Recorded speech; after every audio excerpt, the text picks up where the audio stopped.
As Bíblias no livro do profeta Daniel.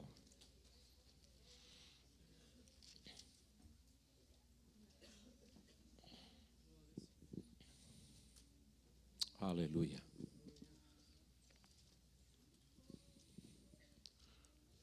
Livro do profeta Daniel.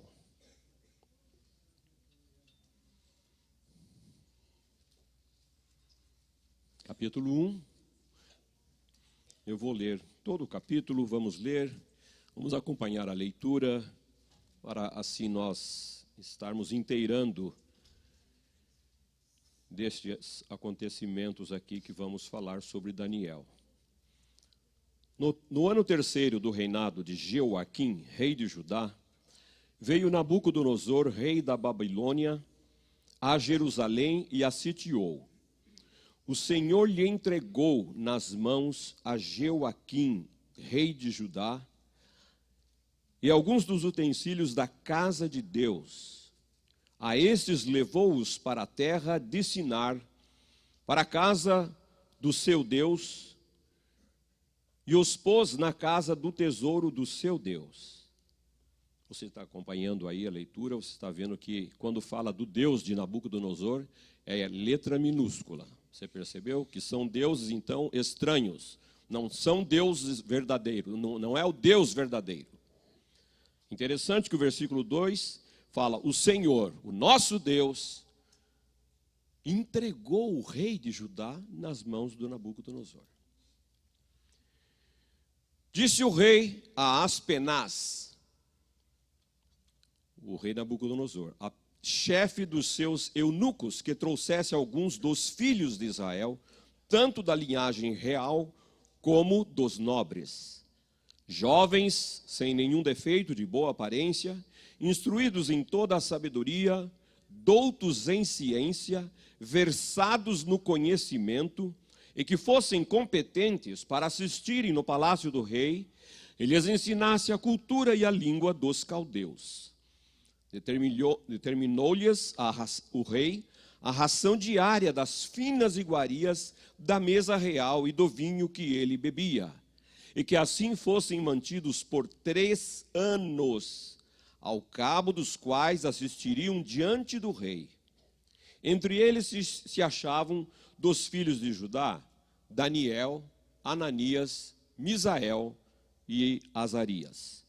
O chefe dos eunucos lhe expôs outros nomes, a saber, a Daniel, o de Beltesazar, a Ananias, o de Sadraque, a Misael, o de Mesaque, e a Azarias, o de Abdenego. Resolveu Daniel firmemente não contaminar-se com as finas iguarias do rei, nem com o vinho que ele bebia.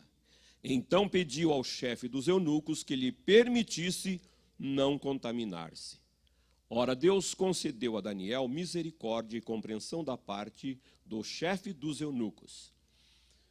Disse o chefe dos eunucos a Daniel, tenho medo do meu senhor, o rei que determinou a vossa comida e a vossa bebida, porque, pois, veria ele o vosso rosto mais abatido do que o dos outros jovens da vossa idade. Assim porias em perigo a minha cabeça para com o rei. Então disse Daniel ao cozinheiro-chefe, a quem o chefe dos eunucos havia encarregado de cuidar de Daniel, Ananias, Misael e Azarias. Experimenta, peço-te os teus servos 10 dias. Essa dieta aqui dá resultado, irmãos. 10 dias. Presta atenção. E que nos deem legumes a comer e água a beber. Então se veja diante de ti a nossa aparência e a dos jovens que comem das finas iguarias do rei, e segundo vires, age com os teus servos. Ele atendeu e os experimentou 10 dias. No fim dos 10 dias, a sua aparência era melhor. Estavam eles mais robustos do que todos os jovens que comiam das finas iguarias do rei. Com isto, o cozinheiro-chefe tirou deles as finas iguarias e o vinho que deviam beber e lhes dava legumes.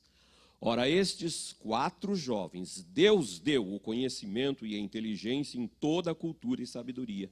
Mas a Daniel deu inteligência de todas as visões e sonhos. Vencido o tempo, determinado pelo rei para que os trouxesse, o chefe dos eunucos os trouxe à presença de Nabucodonosor. Então o rei falou com eles, e entre todos não foram achados outros como Daniel, Ananias, Misael e Azarias. Por isso passaram a assistir diante do rei, em toda a matéria de sabedoria e de inteligência, sobre o que o rei lhes fez perguntas. Os achou 10 vezes mais doutos do que todos os magos e encantadores que havia em todo o seu reino. Daniel continuou até ao primeiro ano do rei Ciro. Amém. Eu creio que é conhecido de todos, ou da maioria, essa passagem de Daniel. E nesta manhã eu quero falar a vocês quanto custa a minha integridade. Quanto custa a minha integridade? Há muitas coisas na nossa vida que nos custam um alto preço para nós alcançarmos. Custa um alto preço para nós conquistarmos aquilo que nós almejamos, aquilo que nós queremos. Assim como muitos se propõem fazer uma dieta, eu penso que custa muito. Você poderia até falar, pastor, o senhor não imagina quanto custa o preço da minha dieta. Mas, enfim, integridade fala de íntegro, que quer dizer inteiro. Integridade quer dizer inteiro. Como assim inteiro? Mas a Bíblia já responde com esse versículo de Mateus que diz: ninguém pode servir a dois senhores, porque ou há de odiar um e amar o outro, ou se dedicará a um e desprezará a outro. Não podeis servir a Deus e a Mamon, ou a Deus e as riquezas.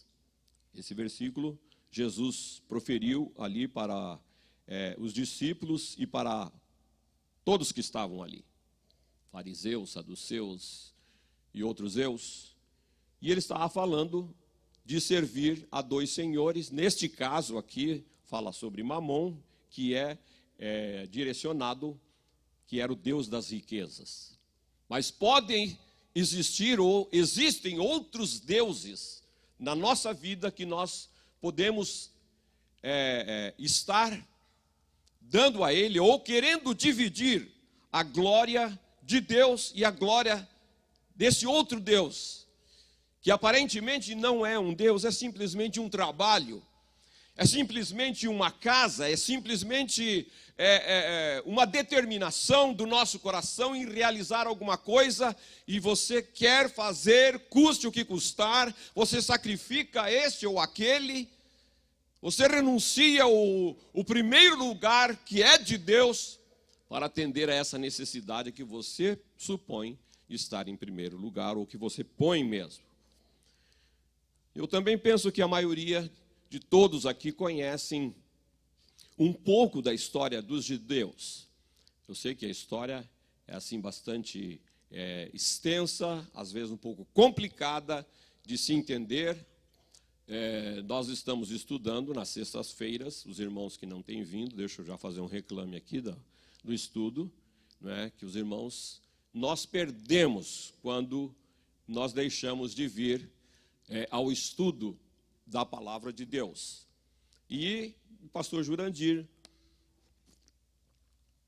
o pastor Damião, eles estão tocando exatamente nesses pontos aqui sobre a dispensação. E esta sexta-feira passada foi falado sobre a dispensação da lei. E eu vou fazer um resumozinho aqui para vocês entenderem, aguçar a sua mente, para você estudar, ouvir para sexta-feira, ou tomar uma decisão também de ler mais a palavra de Deus, de estudar a palavra de Deus e ensiná-la também para os filhos. Deus chamou Abraão lá de Ur dos Caldeus. Antigamente você falava Ur dos Caldeus, Mesopotâmia, você não tinha nem ideia onde estava, onde ficava, né? Mas agora você sabe, porque você está estudando a palavra de Deus, você conhece a região, muita gente visita ou já esteve neste lugar, que é ali a região do Iraque. E ele constituiu uma família. Abraão teve os seus filhos tiveram filhos, então Jacó era neto de Abraão. Vou apresentar para vocês o neto de Abraão, Jacó. E ele teve 12 filhos. E aí aconteceu de ter uma fome muito grande. Eu não vou entrar em detalhes, não vou falar nada de José, mas aconteceu uma fome muito grande aonde eles estavam e eles desceram para o Egito. Foram obrigados em busca da comida. E para lá eles desceram em torno de 70 pessoas. Mas ali no Egito, receberam um lugar para ficar e eles foram crescendo, eles foram aumentando. E eles se tornaram uma nação. Uma nação. Não sei se todos sabem a população de Tampa, mas ela é maior do que de Orlando, por incrível que pareça. Nós estamos na frente de Orlando, e aqui está em torno de mais ou menos 450 mil pessoas. Agora, este povo que eu estou falando para vocês, eles cresceram tanto que quando eles saíram de lá, eram mais ou menos 3 milhões de pessoas. Por aí você pode ter uma ideia, porque eram contados os homens, as mulheres e as crianças não eram contados. Hoje, graças a Deus, as mulheres são contadas, as crianças são contadas. E lá eles permaneceram por mais de 400 anos. Aí houve uma opressão do faraó, e eles começaram a clamar a Deus, e Deus resolveu, Deus atendeu o pedido deles, e com mão forte e poderosa, Deus os arrancou de lá, através de Moisés. E ele estava liderando esse povo, e ele tira o povo de lá, depois de vir tantas demonstrações do poder de Deus, para que aquele povo do Egito visse, contemplasse quem era verdadeiramente o Deus verdadeiro. Por isso que aquelas pragas aconteceram no Egito. Não foi por acaso, não foi porque Deus falou, não vou escolher essas coisas. Não, porque eles tinham muitos deuses. Então, para cada deus, Deus enviava uma praga para desmascarar aquele engano, aquela mentira, aquela falsidade aonde eles estavam se apoiando. Então usa Moisés, e Deus com mão forte tira o seu povo daquele lugar. Mas o povo ficou perambulando pelo deserto por 40 anos. 40 anos eles ficaram rodeando o deserto, quando na verdade poderiam ter chegado assim, na terra que Deus tinha prometido. Porque estava lendo um estudo sobre isso nessa semana, e ele fala que teria em torno de 200 quilômetros. A pé eles estavam, com crianças, levando todas as bagagens, todas as barracas, enfim, tudo aquilo.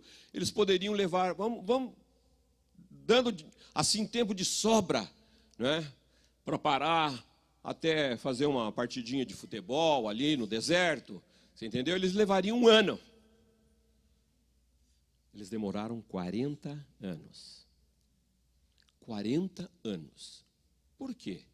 Você já parou para pensar? Por que eles demoraram 40 anos para chegar no lugar que Deus tinha prometido? Por causa da reclamação. Reclamavam de tudo, reclamavam. E eles falaram o seguinte, nós vamos esquecer esse Moisés, vamos arrumar um novo líder que nos leve de volta para o Egito. É melhor morrer lá no Egito do que morrer aqui nesse deserto. Quase que eles fizeram uma assembleia lá, uma votação, democraticamente, né? E eles quase que fizeram isso. Deus ficou por aqui com eles. Tanto é que ele falou, vocês reclamadores não vão entrar na terra prometida. Todos vão morrer aqui nesse deserto. E assim aconteceu. só entraram na terra de 20 anos para cima. Não é mesmo? Os jovens, para baixo, desculpa, 20 anos para baixo. Eu já estava no meio dos velhos. Por causa da reclamação. Irmãos, nós estamos no mês contra a reclamação. Então, nós devemos aprender que nós precisamos entender que Deus está nos guiando. Deus está nos levando, conduzindo para o lugar melhor, para o lugar perfeito, para o lugar de gozo, de alegria. E nós ficamos reclamando. E nós ficamos também pecando contra Deus.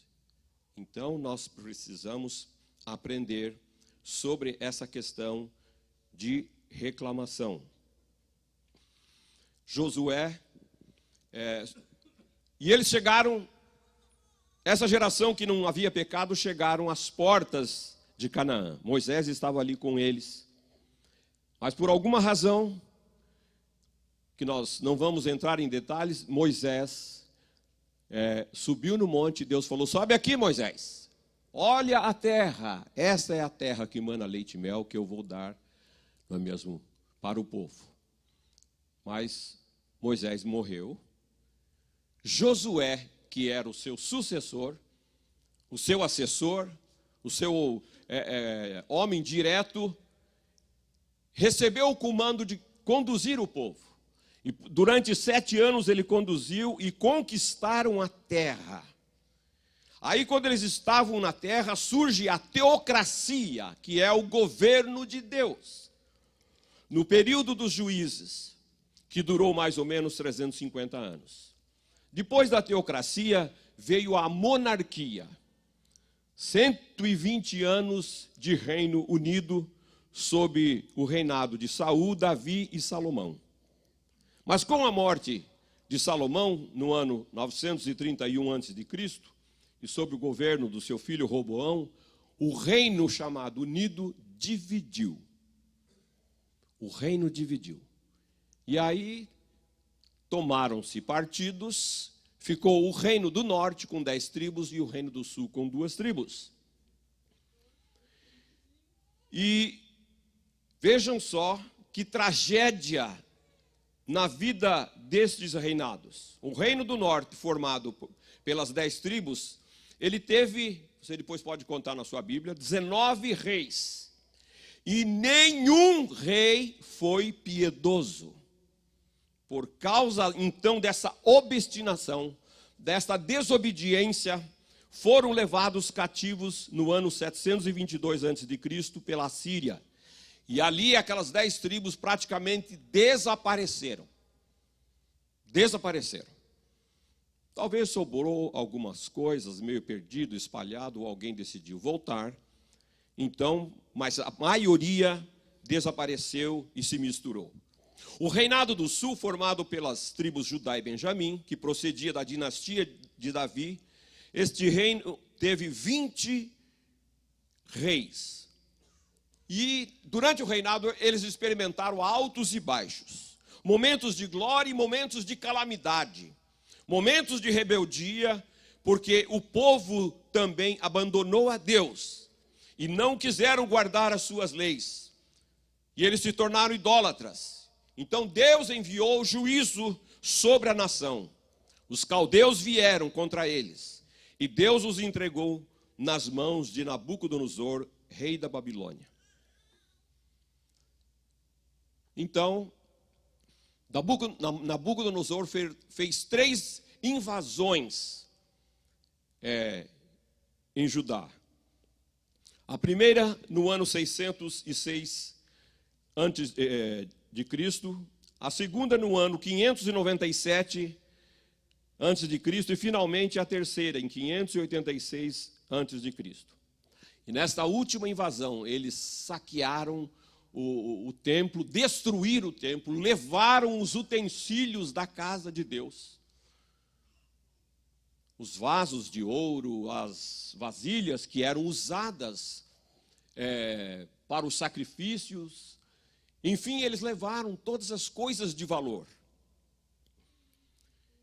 E Daniel e os seus amigos foram levados também como escravos para a Babilônia, porque Jeremias já tinha profetizado que se a nação não deixasse o pecado, não deixasse de copiar a vida das pessoas que eram os gentios, que não conheciam o verdadeiro Deus, eles seriam levados cativos para a Babilônia.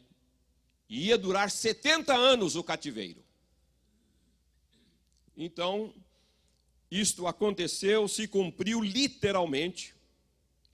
E eles foram para lá, somente depois de 70 anos, começaram a regressar e a reconstruir a cidade santa e os seus muros. Aí, quando fala em reconstrução, você já lembra de Neemias, de Esdras, que eles voltaram com o povo e começaram a reconstruir. Então, esta palavra é um alerta para nós sobre reclamação e sobre também a maneira que nós estamos vivendo como povo de Deus, como nós estamos nos comportando como povo de Deus aqui. Assim como o povo de Israel, o povo hebreu era um povo determinado para manifestar a graça e a glória de Deus, a vida de Deus, que Deus era o verdadeiro Deus e que os outros deuses eram deuses falsos. Mas eles falharam. Eles falharam a ponto de estarem cometendo o mesmo pecado que o mundo cometia, que os gentios cometiam. E por isso eles tiveram que experimentar, principalmente na área da idolatria. Tanto é que depois de 70 anos, até hoje, os fiéis judeus não são idólatras. Não são idólatras.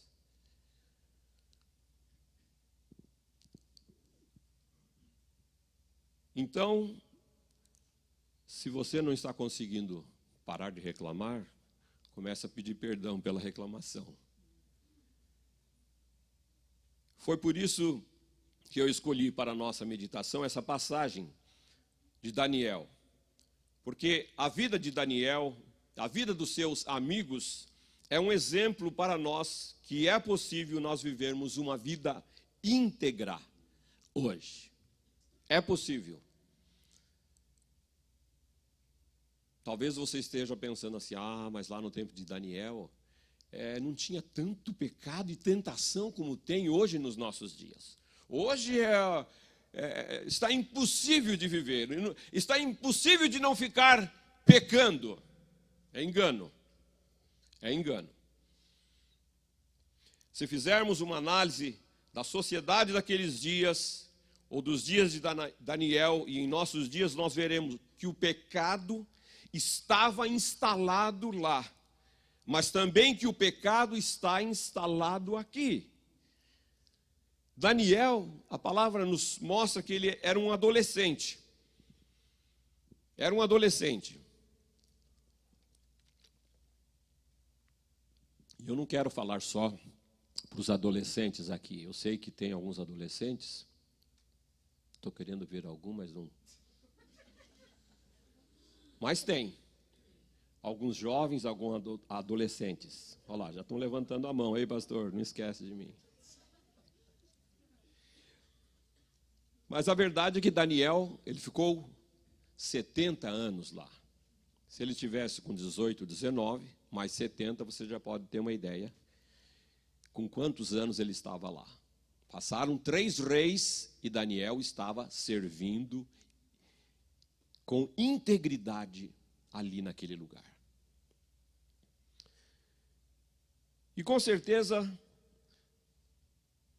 Daniel recebeu na sua infância, na sua adolescência, as instruções da palavra de Deus, de como era ser um judeu, como era ser um observador da palavra de Deus, dos ensinamentos, do entendimento, do conhecimento de que povo ele pertencia, a que povo ele pertencia. Não podemos deixar de ler e viver a palavra de Deus, porque ela é quem nos dá instrução como nós devemos. Se não se arrependesse, eles seriam levados escravos. E o povo falou: Jeremias, o que você está falando contra nós? Jeremias foi escarnecido, Jeremias foi parar no calabouço, Jeremias foi ameaçado de morte. E tudo isso aconteceu com ele, a ponto dele falar: Senhor, eu não quero mais viver. Por que eu fui nascer? Para falar o que o Senhor está mandando eu falar para este povo, agora eu estou sofrendo as consequências. Mas Jeremias não se calou. Mesmo em meio a todas as ameaças e até de morte, ele não se calou. E é assim que nós devemos ser, é assim que nós devemos nos comportar, falar, denunciar. Você, vivendo essa vida de pecado, você não vai ter um encontro com Deus. Você não irá para o céu. Você não irá para aquele lugar que Jesus prometeu. Você vai para o inferno. Eu não estou te mandando, mas o seu caminho está te conduzindo ao inferno. Então, Deus usa este profeta. Mas sabe o que o povo também pensava? Eles pensavam: Deus não vai fazer isso conosco. Deus é tão bom. Talvez seja o que nós pensamos hoje também. Você sabe dos seus caminhos errados. Você conhece, sabe dos pecados que você tem cometido. Fala: mas Deus é bom. Deus é Pai. Deus é misericordioso. Em algum momento Deus vai dar um jeitinho e eu vou com Ele. Puro engano. Puro engano. Os judeus, os hebreus, sabe o que eles pensavam? Porque eles tinham o templo. O templo era a glória de Israel. O templo era aquela coisa maravilhosa que as nações se espantavam de ver e saber que existia naquele lugar um prédio tão rico, um prédio tão lindo, uma riqueza, colunas cobertas de ouro, e mais ouro ali, ouro aqui, e a glória do Senhor também, que vinha e se manifestava naquele lugar. Então, o povo hebreu dizia assim: nós temos o templo. Nós adoramos o templo, mas o coração deles estava longe de Deus. O coração estava distanciado. Hoje está acontecendo algo um pouquinho diferente. Nós temos o templo, aqui esse lugar maravilhoso, não é? Com ar-condicionado, com luzes que nos deixa aqui até mais bonito, mais brilhante. Cadeiras confortáveis. Nós temos o templo. Nós temos o tempo também. Nós temos o tempo para vir aqui, não é? Se tiver reunião todos os dias, nós podemos vir. Mas sabe o que está acontecendo? As pessoas estão perdendo o prazer de congregar. Muitos estão perdendo o prazer de congregar. Quando existe uma demonstração lá no livro aos Hebreus 10, 25, não deixemos de congregar como é costume de alguns, porque o dia se aproxima. Esse dia é a volta de Jesus, é a volta de Cristo. Jesus repetiu também esta palavra do profeta Isaías: este povo honra-me com os lábios, mas o coração está longe de mim. E mesmo assim, na vida de Daniel, apesar desse contexto que ele vivia ali em Jerusalém, o seu coração se mantinha íntegro a Deus. E a palavra de Deus se cumpriu. A nação, no Reino do Sul, porque a do Norte já tinha mesmo, né, ido embora, e agora vem a vez do Sul, foi levada, não aprenderam a lição. Vejam só, não aprenderam a lição com o Reino do Norte. Viram o que aconteceram, que foram levados como escravos. Agora, o Reino do Sul, por não atentar, por não obedecer a Deus, são levados como escravos para a Babilônia. E como era a Babilônia nos dias de Daniel? Babilônia era o maior império do mundo da época. O império era vasto. A capital era chamada Babilônia, onde hoje é o Iraque. O rei Nabucodonosor era considerado o mais poderoso da terra, além de ser considerado um deus para o seu povo. O povo prestava reverência ao rei Nabucodonosor.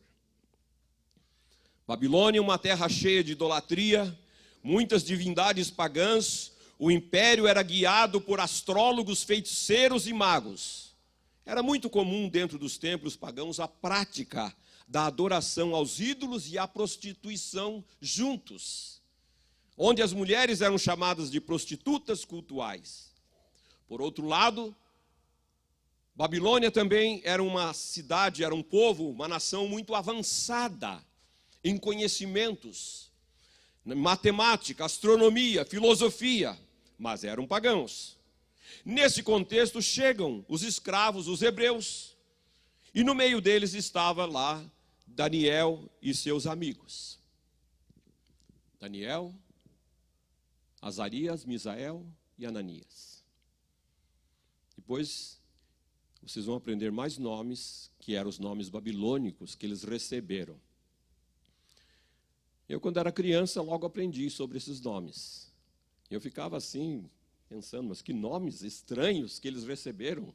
Tinham uns nomes tão bonitos, significados tão lindos, e receberam esses nomes estranhos. É até interessante ensinar as crianças para ver se eles sabem, pelo menos dizer a palavra Nabucodonosor, que é um pouco difícil para falar. E então chegaram este Daniel e os seus amigos. E eles estavam ali, o versículo 4, a exigência do rei Nabucodonosor era que esses jovens, sem nenhum defeito, de boa aparência, instruídos em toda a ciência, doutos em ciência, eles iam passar 3 anos, irmãos, estudando sobre toda a ciência da Babilônia. Isto como disse o pastor Hernandes Lopes, seria como um curso intensivo na Universidade da Babilônia, que duraria 3 anos. Depois disso, eles assistiriam no palácio com garantias de emprego, olha aí, no primeiro escalão do governo, mais poderoso do mundo. Era uma chance de ouro, era tudo o que um jovem queria na vida, era tudo o que um pai sonhava ou sonha para os seus filhos. Estudar numa faculdade, servir lá no governo, na capital, em Washington, não muito perto do Trump, mas ali em Washington, não é mesmo? Com um salário altíssimo. É todo o sonho que o pai quer para os seus filhos. Mas a Bíblia nos adverte em Marcos 8,36, que aproveita o homem ganhar o mundo inteiro e perder a sua alma? Ou que adianta você ficar rico vendendo a sua alma para o diabo? O que adianta você ter sucesso, mas perder a sua fé? E muitos estão destruindo a honra e a família para chegar ao topo da pirâmide social. Daniel estava lá com seus amigos, obrigado. Foi levado como escravo. Agora, interessante, não é? Foi trazido como escravo, mas vai para a faculdade. Vai aprender, vai se entender, vai conhecer, vai ter todo o conhecimento sobre a Babilônia. E o rei desse grande império, Nabucodonosor, ele era um estrategista que conquistava as nações, levava a nobreza para a capital, para instruí-los, para amarem Babilônia, para amarem a sua cultura e defendê-la. Mas o nosso Daniel e os seus amigos, mesmo em meio de uma cultura pagã e imoral, eles não se corromperam e continuaram firmes em sua integridade a Deus. É possível ser íntegro nos nossos dias? É possível. Que o Deus que capacitou esses jovens é o mesmo Deus que nos capacita, que nos honra, que nos guarda, que nos protege. Quando nós entendemos o propósito da nossa vida neste mundo. Nós não somos fruto do meio em que vivemos. Muitos afirmam que somos fruto do meio, mas isso não é verdade. A primeira prova que Daniel e os seus amigos tiveram foi que enfrentaram aquela dieta do rei que nós lemos. Aí ele pensou seriamente, ele falou assim, mas eu não vou participar dessa dieta. Conversou com os amigos, com certeza eles buscaram a Deus, oraram, e ele não se rebelou, ele não reclamou. Ah, não, estava acostumado a comer aquela comidinha lá de Israel, de Jerusalém, tão gostosa, tão isso, tão aquilo, agora vou comer essas comidas aqui, né, que são primeiramente oferecidas aos ídolos. Aos ídolos. Talvez a dieta do rei não era tão ruim, era regada de carne, de vinho, de outras coisas. Mas ele falou, não é só isso que eu estou pensando. É que essas coisas já foram contaminadas, oferecidas, e eu não vou me misturar com essas coisas. Eu prefiro comer legumes e tomar água, do que ter que passar por essa situação, ou ter que desonrar ao meu Deus, desonrar a minha fé. E ele tomou essa firme decisão, sem rebeldia, sem reclamação, sem motim nenhum. Foi lá e conversou com o cozinheiro. O senhor não quer fazer um teste conosco? Só legumes e água. Experimenta a gente por 10 dias, depois você vai ver. Se a gente estiver fraquinho, tudo bem, a gente vai comer um pouquinho de carne aí. Mas se nós estivermos fortes, bonitos, robustos, fica tranquilo. Ninguém vai saber, ninguém vai questionar, e foi isso que aconteceu. Quando o chefe da cozinha viu que eles estavam dessa maneira, ele vou continuar fazendo isso. E no final de toda essa dieta, desse tempo, eles tiveram que se apresentar ao rei, e o rei viu que eles eram realmente os jovens mais robustos e inteligentes. Deus os capacitou, não é? Você vai falar assim, mas foi por causa dos legumes? Não, pastor, não foi mesmo. Foi por causa da decisão do coração em obedecer a Deus, em honrar a Deus, em dar a Ele o primeiro lugar. E Deus também honrou a esses jovens que queriam, naquela terra estranha, glorificar o nome de Deus, fazê-lo conhecido. Fazê-lo conhecido. Então, ele fez este pedido e ele foi atendido. Os banquetes do mundo são atraentes, mas o mundo jaz no maligno. Ser amigo do mundo é ser inimigo de Deus. Aquele que ama o mundo, o amor do Pai não está nele. Por isso, não entre na forma do mundo. Fuja dos banquetes que o mundo lhe oferece.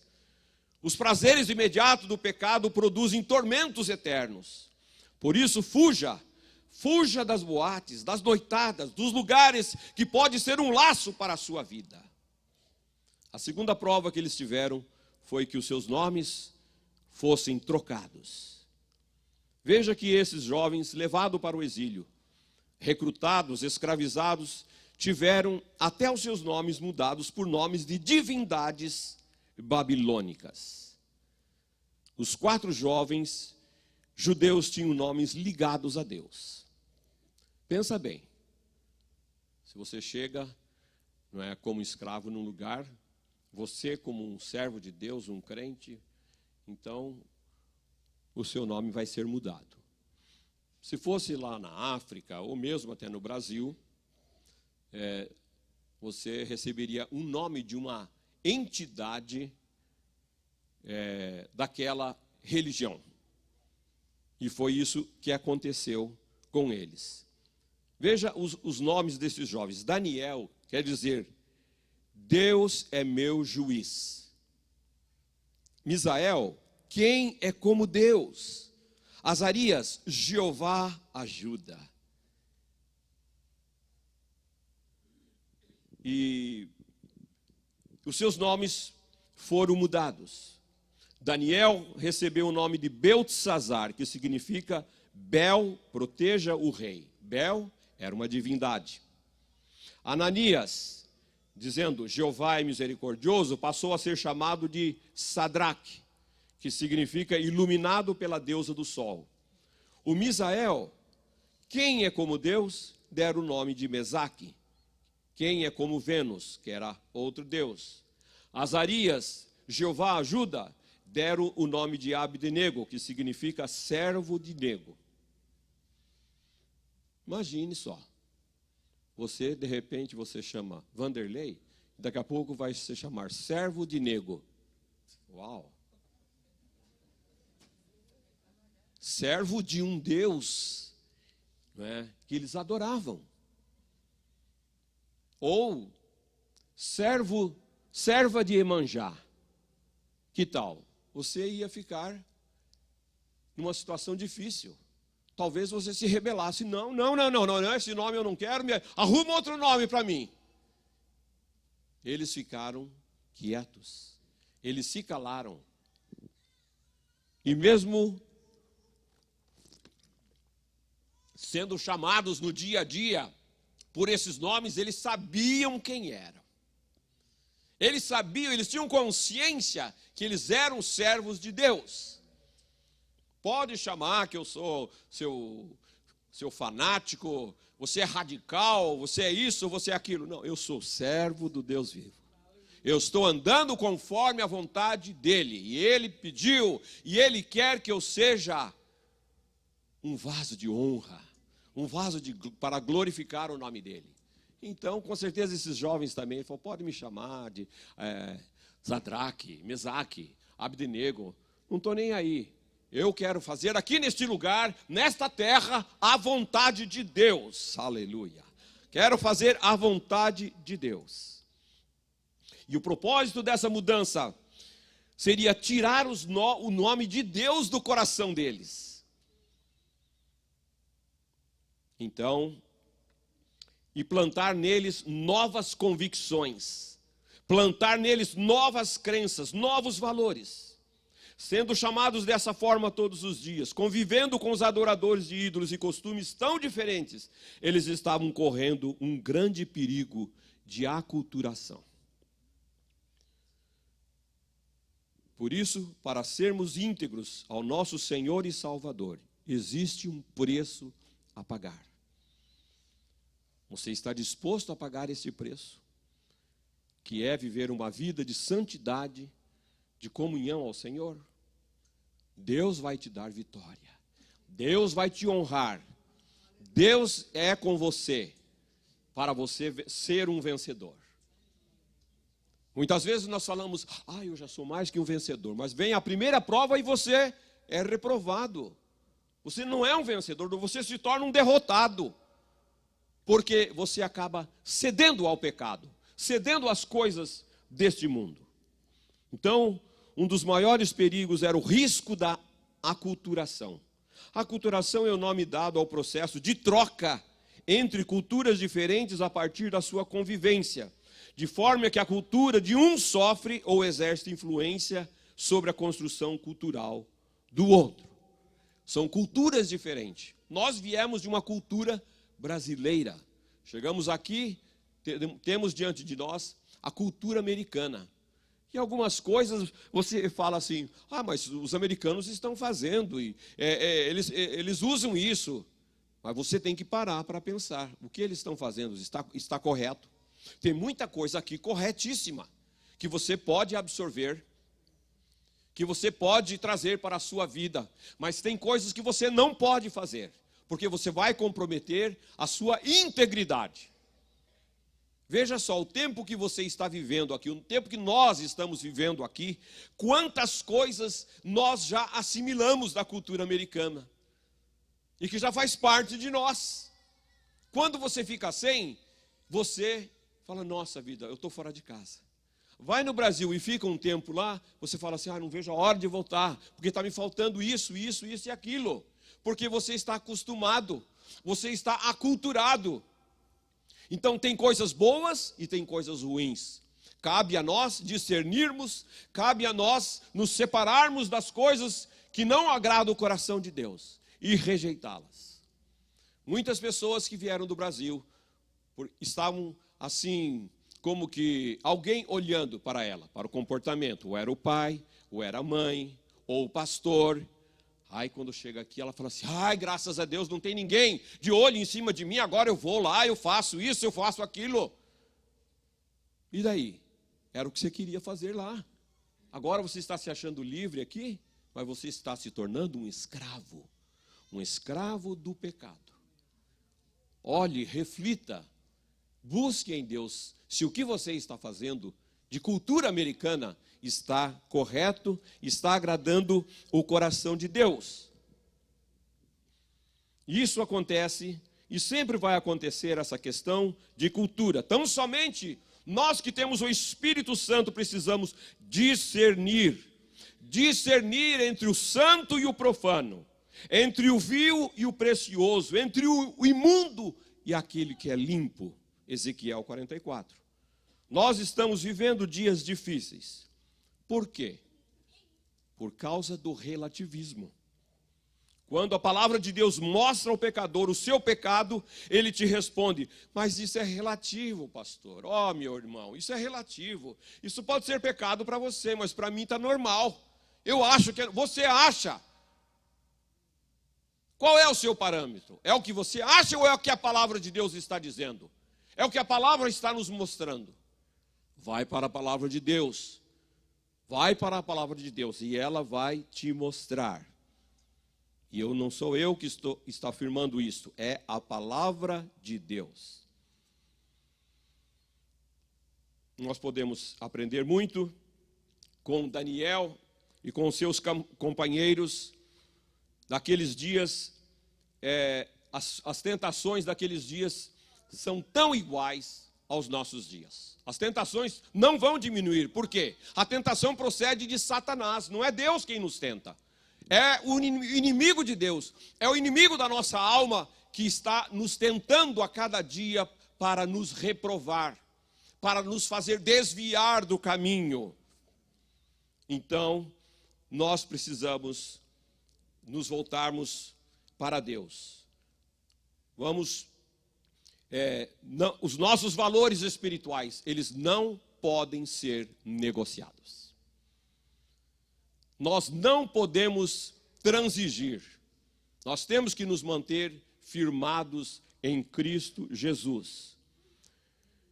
Porque quando nós temos a experiência, quando nós temos esta consciência que fomos tirados das trevas, do reino de Satanás, e fomos transportados para o reino da luz, o reino de Deus, nós temos que nos manter íntegros no reino de Deus.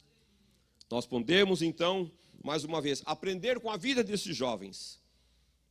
E Daniel, mesmo diante de todas estas coisas, porque o livro está focado bastante na vida dele, ele não deixou naquele tempo o seu coração se magoar. Ele teve muitas perdas. Ele perdeu sua nacionalidade, a sua bandeira foi arrancada da sua pátria e do seu lar. Perdeu sua família, amigos e vizinhos. Ele foi agredido, violentado em seus direitos mais sagrados. Daniel perdeu a sua liberdade. Ele saiu de casa não como um estudante. Ele não saiu como um turista, mas ele saiu como escravo. Daniel perdeu a sua religião, estava agora longe da sua pátria, em um país estranho, com uma língua estranha, sem a palavra de Deus nas mãos, sem o templo, sem os sacerdotes, sem os rituais do culto que ele participava. Daniel, apesar de tantas perdas, porém, não deixa o seu coração ser envenenado pela mágoa. Isso é muito sério. Não deixe o seu coração ser envenenado por estas coisas, por estas perdas. Daniel não é um jovem influenciado, mas ele é um influenciador. E é isto que Deus quer de nós, que sejamos influenciadores neste mundo que nós estamos vivendo, nesse tempo que nós estamos vivendo. Muitos hebreus que foram também levados para o exílio como escravos, não alcançaram essa vitória. Entregaram-se à depressão, à nostalgia, ao choro, ao desânimo, à amargura e ódio. Mas Daniel escolheu ser uma luz, uma testemunha, um servo fiel a Deus em terra estranha. Deus está esperando de cada um de nós uma vida de integridade, de fidelidade como Daniel, Ananias, Misael, Azarias e outros. Deus está procurando homens e mulheres íntegros que não negociam a sua fidelidade a Ele por nenhum preço, mesmo que isso signifique sermos perseguidos, sermos caluniados, sermos ridicularizados, desprezados e até mesmo mortos. Se você se dispuser a ser íntegro ao seu Salvador, com certeza isto vai te custar a renúncia de muitas coisas passageiras desta vida. São coisas que nós estamos valorizando, mas que passam, que ficam e que não nos conduzem a Deus. Por isso que nós temos que abrir mão, nós temos que renunciar para viver uma vida íntegra, para vivermos uma eternidade com o nosso Salvador. Daniel não somente resistiu às provas e pressões lá na Babilônia, por causa do ensino da palavra de Deus que os seus pais passaram para ele. Foi isso que ele tinha no coração, a certeza, a convicção da verdade, da justiça, da moralidade. E o que nós estamos ensinando hoje para os nossos filhos?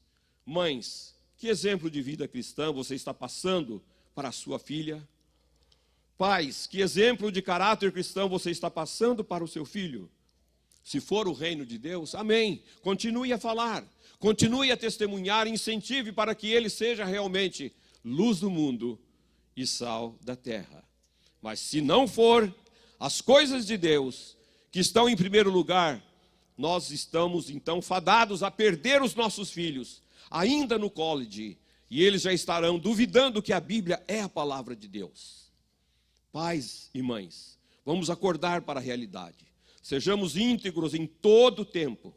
Vamos ensinar o que é integridade aos nossos filhos. Nós somos responsáveis por isso, porque Deus vai cobrar de nós um dia. Deus vai cobrar de nós. Por isso que lá no livro de Deuteronômio fala, ensina a criança no caminho em que deve andar, e quando ele for velho, jamais se desviará do caminho. Se o pai ensinou, com certeza este filho vai seguir.